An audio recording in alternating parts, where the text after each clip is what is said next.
Ciao a tutti, buonasera e benvenuti da Biotellers. Siamo qua con Phil Cox e Giovanna Stopponi, regista e produttrice italiana del film Levorato qua al Biografilm. Ciao. Hello everyone. Thank you for joining us in this little interview. I want to ask you a thing. You both come from London, as you said. You come from Italy and you come from London, but you both live in London. Why you decide to do a movie about Japan? Well, we're always looking for stories, so the location doesn't matter. So as a company, we always work abroad, but our stories take us from our last films in the rainforest of Latin America to India, Calcutta, to now Japan and love hotels. But it is you were trying to say. It's the opportunity of the stories. We love stories.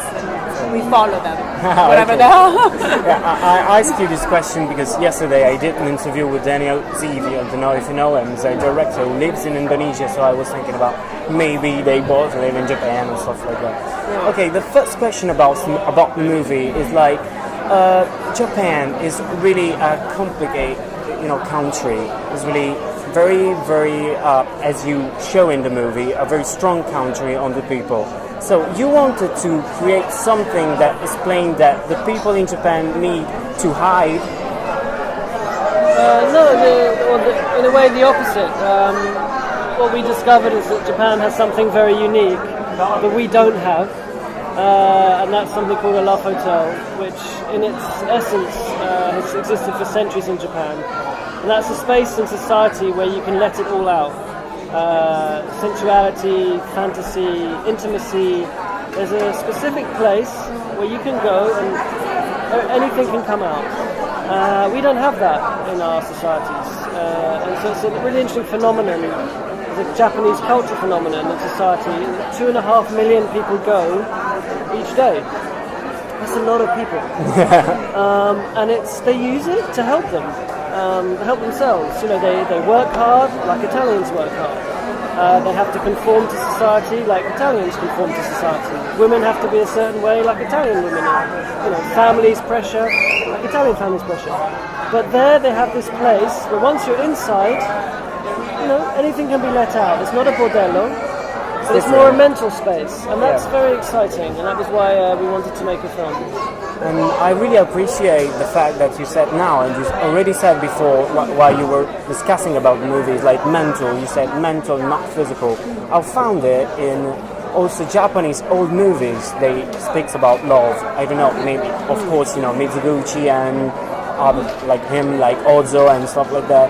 I believe that their movies, their kind of movies, they're not like speaking about love, but not physical love. It's just like more mental. But there's no idea. The thing is with Japan, there's an inner and an outer. So if you take some of the great Japanese films or the directors, it's what is not said. It's the silence, it's the space. But that is also the outer. And with the great films, we are guessing what's going on, or we can feel something that's going on inside. But with Love Hotel, in that space, they really let it out. They really speak. And that's why I could only ask them, or we could only film them in that space. We couldn't film them in their houses saying the same thing. Because they will not say the same thing in the houses. So the public and private is the absolute centre of Japanese being. And it's also what exists in the film, the public, private. Private of Love Hotel, the public of society. Which in a way applies to everyone. It's a universal theme, the fact that you are a private person, but your truth is often disguised behind a wall. Yeah. And so the dichotomy between what you are outside in society is and what you are in private, behind a safe place, which allows you to escape from this dichotomy, be yourself, escape, fantasize, dream, or just be on your own and do nothing, just to have to be yourself.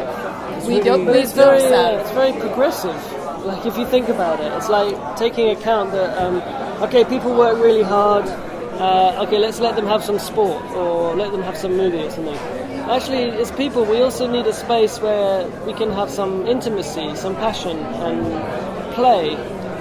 fantasy play, and that's never talked about in society. It's like any industrialized nation, you need that. So for me, it was quite astonishing as an English person to see that type of thing happening, because also we associate it with something shameful or guilt, like mea culpa, which all comes from the religious background of Western civilization, which they don't have in Japan, because of historically they've always been a closed nation. And you had some trouble with the nation, Japan, for this movie, or no, at all? You mean to access the stories? No, not at all. I mean, and also the people that you filmed, they were very shy while you were filming them, or they were just like, on the okay, one do hand, whatever the you like. space is private and anonymous. That's what the rule is of the love hotels: anonymity and privacy.